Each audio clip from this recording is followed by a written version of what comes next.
The History of Tom Jones, a Foundling.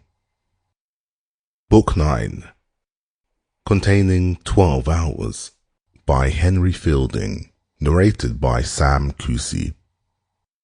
Chapter 1. Of those who lawfully may, and of those who may not, write such histories as this. Among other good uses for which I have thought proper to institute these several introductory chapters, I have considered them as a kind of mark or stamp which may hereafter enable a very indifferent reader to distinguish what is true and genuine in this historic kind of writing, and from what is false and counterfeit.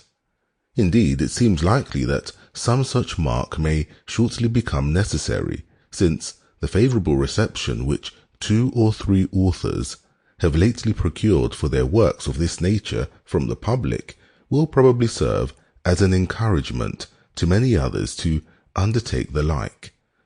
Thus a swarm of foolish novels and monstrous romances will be produced, either to the great impoverishing of booksellers, or to the great loss of time and deprivation of morals in the reader, nay, often to the spreading of scandal and calumny, and to the prejudice of the characters of many worthy and honest people.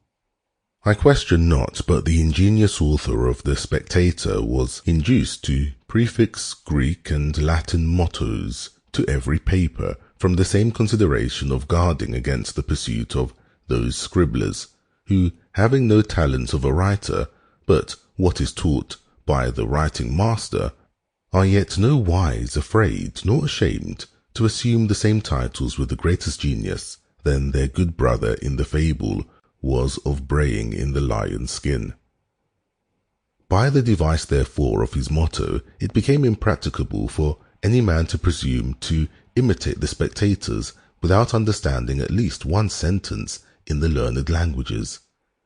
In the same manner I have now secured myself from the imitation of those who are utterly incapable of any degree of reflection, and those learning is not equal to an essay.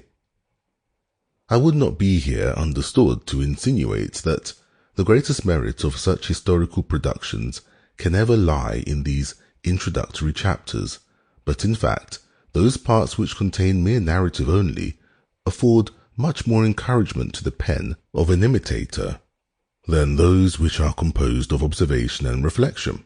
Here I mean such imitators as Rowe was of Shakespeare, or as Horace hints some of the Romans were of Cato.